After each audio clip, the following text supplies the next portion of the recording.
Hello everybody, it's Nick here, and today I've got quite an obscure Game Boy game to show you. I actually have two copies of this game, because I'm random like that. So, the game I'll be showing you guys today, if I can get this freaking thing back in the box, there we go, is Splitz for the Game Boy, or known in Japan as Splitz Nigaoe 15 Game. Or I think it means like 15 portrait game or whatever. And took me a while to realize the significance of that title. But anyways, so this game was developed by Enigma Variations, more specifically Richard Naylor, who was a programmer for them. And I believe, well, actually, so this game is actually based on an old computer game for like the Commodore 64 and ZX Spectrum. Yes, I actually say Z. Is it's called Split Personalities. The only real difference is that there's a larger screen resolution, so it works a little better on a computer. And then, like, I think the puzzles are different. So, anyways, but here's the very interesting thing about this game. So this game was released in Europe and Japan, but it never got released in the U.S., which is weird because I think this is like the perfect kind of game that they would release in the U.S., like a puzzle game for the Game Boy. I mean, we got Loops and all these other obscure puzzle games, but not this. Interesting. So, it may or may not be obvious by the cover, but this is like a sliding puzzle game, but with a lot of twists and turns, and even then, I'm not even 100% sure how the game works. I'm able to beat the first couple levels, and that's it, because the game just gets way too hard in difficulty. But, let's take a look at it and see if it's really good, or it's really crappy. I think I was going to say something earlier, and then I kind of interrupted myself when I said the game was based on a computer game, and now I can't freaking remember. But, anyways, here we go.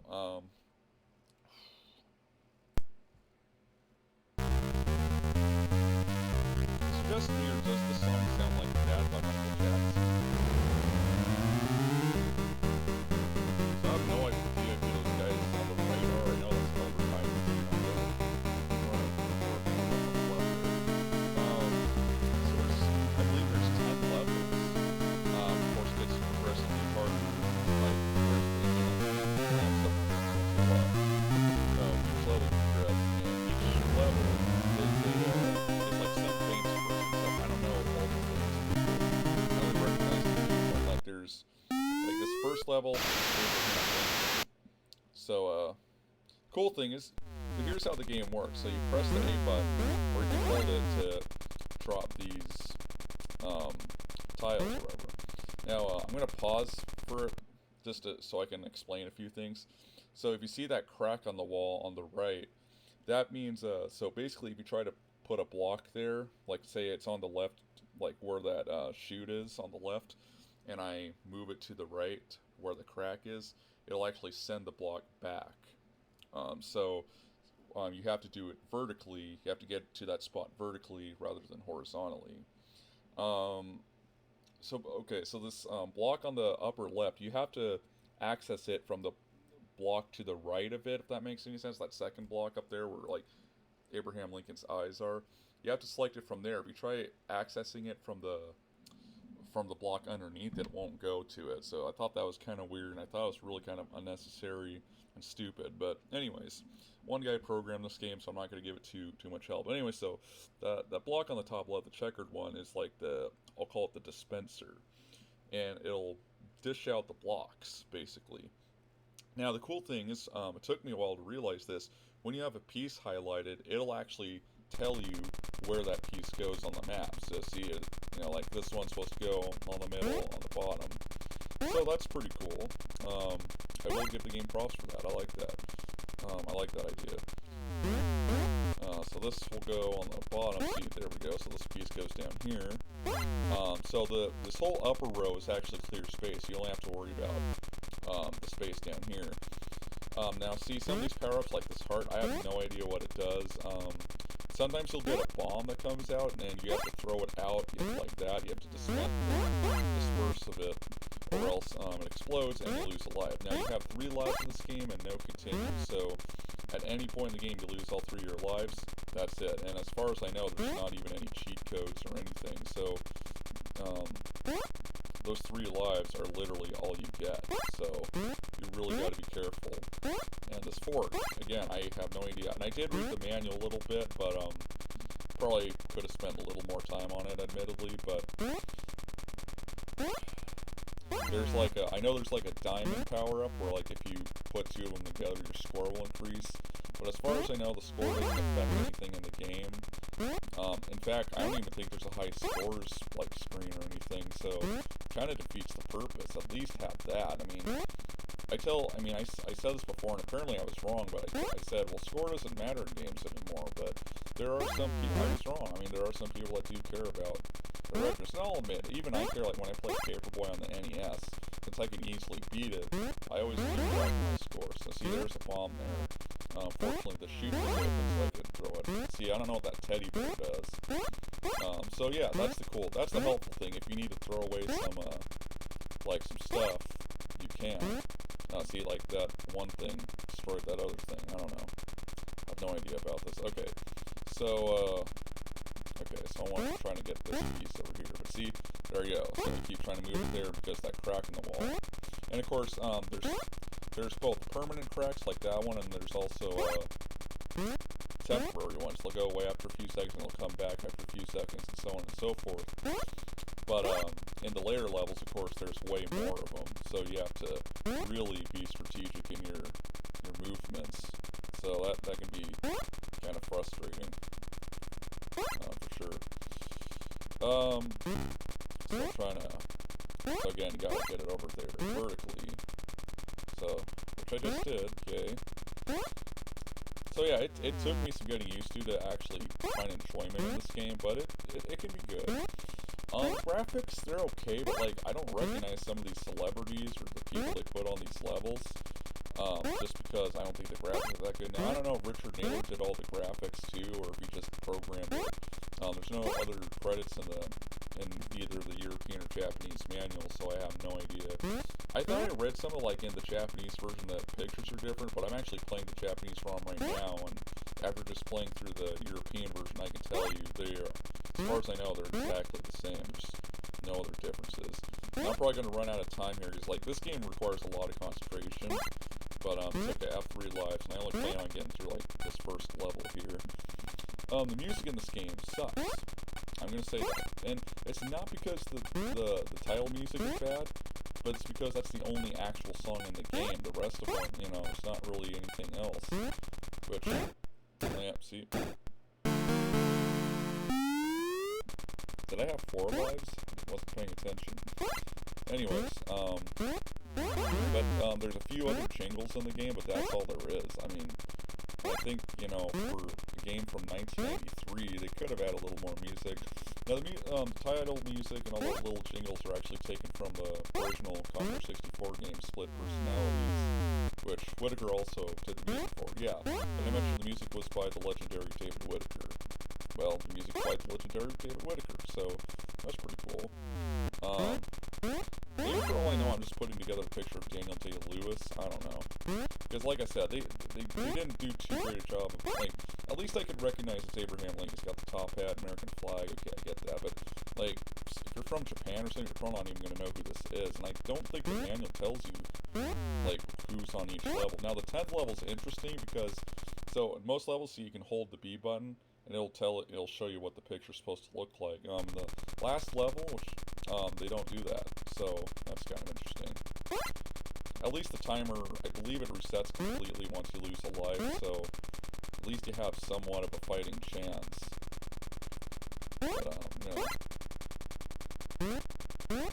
Put this down here. Let's see.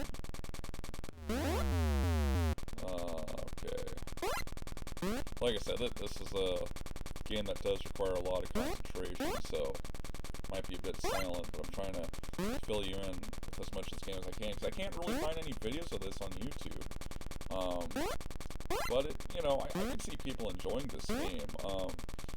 But this is one of those things where I just can't see why they didn't release it in the US.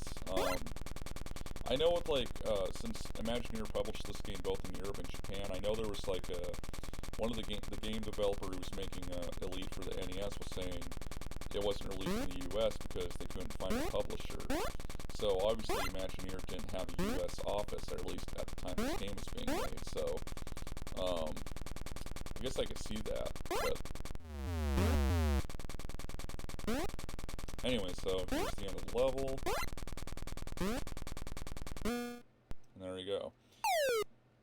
Weird thing is you have to press the A button to go to the next level, I guess, in case you want to sit there and admire these beautiful graphics, which I guess they're not horrible. Like I said, it's just I didn't recognize some of the celebrities, but I said that for like the millionth time. So, yeah. Starting with 2 levels, it's interesting. You get a bonus level. Basically, the bonus level doesn't have any cracks in it or anything, but all the pieces are there, and there's no, let's see, here we got Albert Einstein. But basically, all the pieces are already on the board, but none of these chutes open or anything, so you're stuck trying to piece them together. But the weird thing is, so every bonus level is the same image, it's just the developer and publisher logo. Which I thought was kind of weird. I mean, I guess it's a nice little Easter egg, if you can even call it that. I don't know what this sheep does. I know there's like a cane thing too, so maybe that does something. I don't know. Oh, we got a bomb there. And I think I mentioned this before, but if a bomb explodes, you automatically lose a life. And of course, lose all your lives, and the game's over, no continues. So you really gotta be careful here.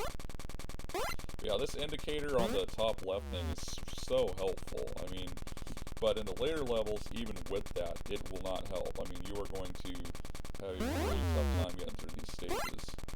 So this is at the top, right? Yeah, okay. See, you want to disregard the topmost row because that's where, you know, the pieces get split. See, I don't know what that pin does.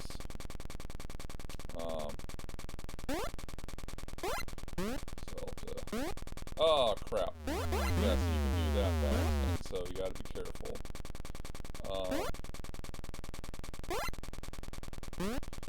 I'm just gonna... I'll throw that one away. But yeah, this is a game that does require a lot of concentration, so this is the kind of game I should be talking over, but I got a few lives left, so... And I see I have 3 lives again. Did I thought it... Oh, maybe that's... Okay, maybe that's normal.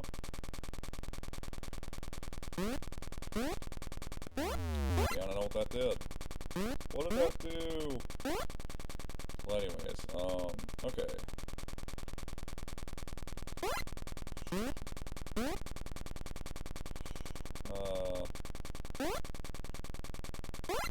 Guess I could do this.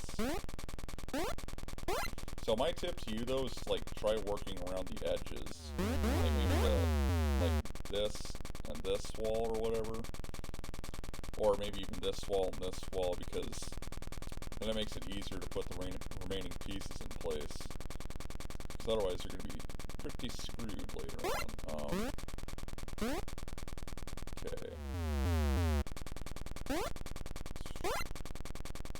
And it get pretty annoying later on, like sometimes like if there's one block and you hit it, it'll move the other block that it hits. It's kind of hard to explain, but again, I think this is at least a decent puzzle game. I mean, it's nothing special. I mean, we have Tetris on the Game Boy. I mean, you can't really beat that.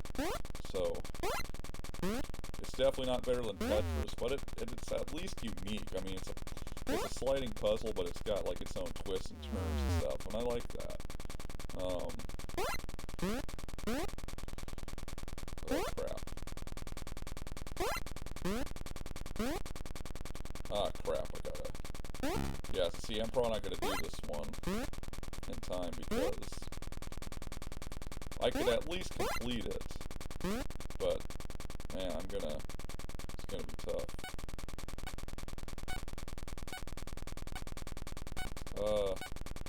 Yep, I'm running out of time here, so that ain't good. Oh, and we got a bomb. I think I was able to dispense that. See, I don't know what the key does. And again, I did read the manual, just didn't read all of it. Oh, okay, I had 2 lives. Looked like it said I had 3, so I don't know what was going on there.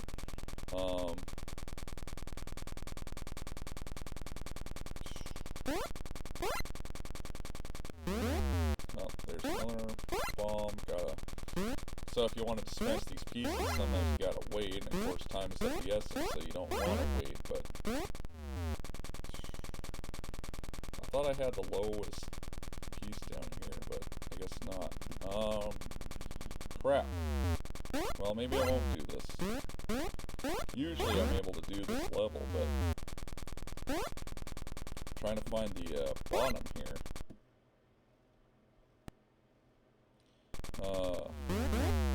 Damn it, I need the MC2 piece. Give me that. Stop giving me the same freaking pieces. Because I believe it is random, so I keep getting the...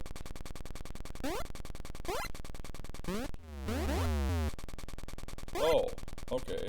I did have it, I just didn't see it. Okay. Freaking blind, okay? Don't judge me, alright?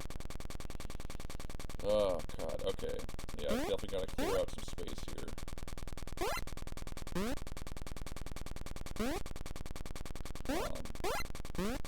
And of course I have to get this piece in position vertically, so that's also another challenge here. Okay, but I think I did it, so that's good.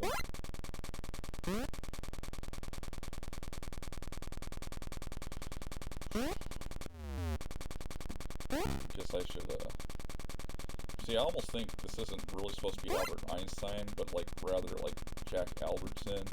You know, like the Grandpa Charlie in the Chocolate Factory. Or Willy Wonka in the Chocolate Factory. I get those names confused. They're too freaking similar, okay? And, yeah, I need to get that over there. Gotta wait for the door to close. Okay, oh. Okay. Got that. I mean, I pretty much said everything there is to say about this game. Sorry if I'm a bit silent. Again, this is a game that requires concentration, so yeah.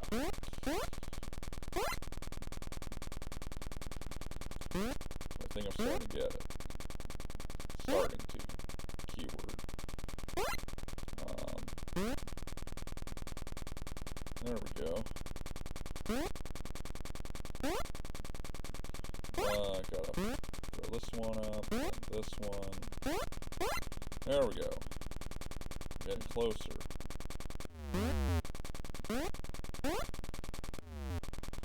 Dang it. That's, yeah, I don't know how I can forget to complain about this. The controls. You know, they're not necessarily horrible, but they feel stiff.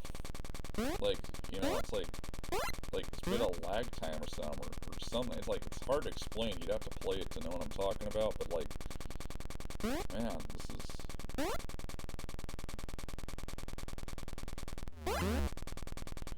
It's weird. Okay.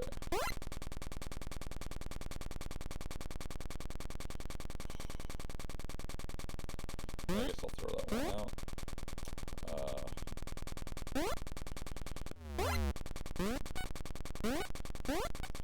Alright, we're getting closer, we're getting closer. Oh god, oh god. I'm not gonna do it.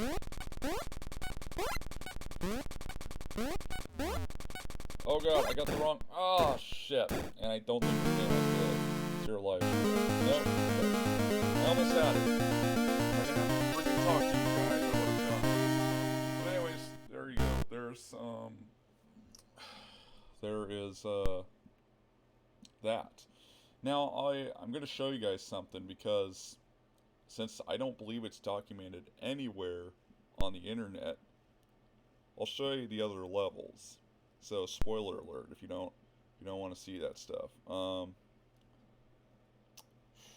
Crap, I don't know how I would do this. Okay, so let me see here. Can I do window capture of Windows Explorer? Because that's what I'm going to use. Well, there you go. There's all the frickin' levels there. I just thought I could probably show you guys. Okay, I guess not. So, yeah. So here's all the levels here. I just took a screen cap because I mean I guess they look cool enough to warrant a screen cap. So But yeah, if you know who any of these people are, let me know because I have no idea. Okay, so I mean, I know Abraham Lincoln, Albert Einstein. I think this is supposed to be Elvis. That might be Marilyn Monroe.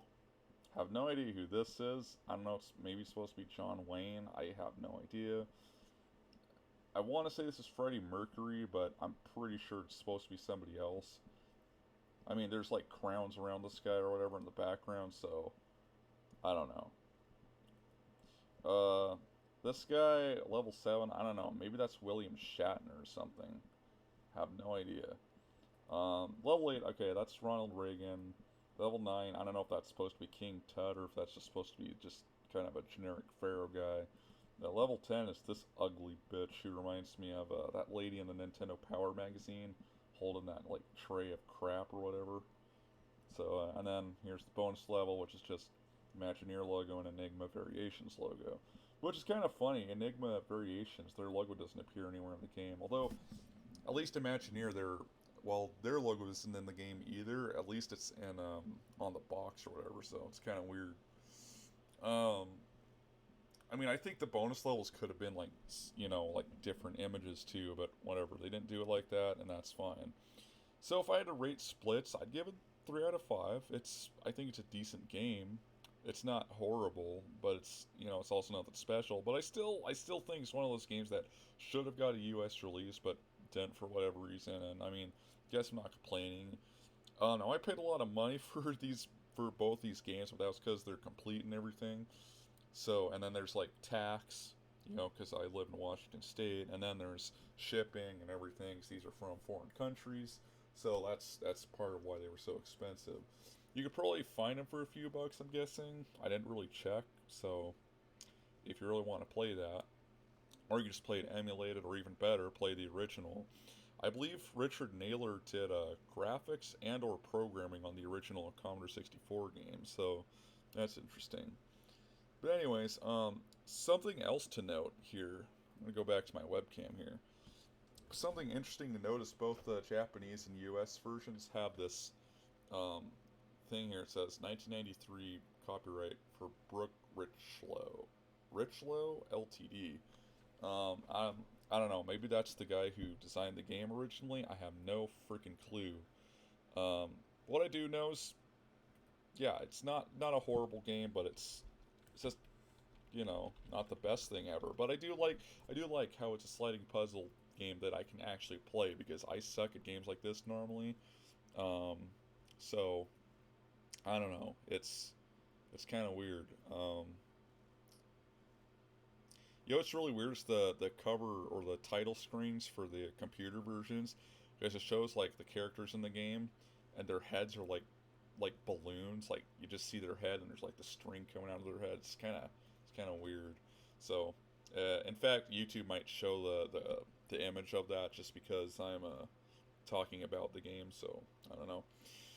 Anyways, oh yeah, one last thing I want to explain is the Japanese title, Nigaoe 15 game, is, so Nigaoe is kind of like the equivalent of like a portrait or something. Well, there's 15 pictures that you have to slide around the level and match up.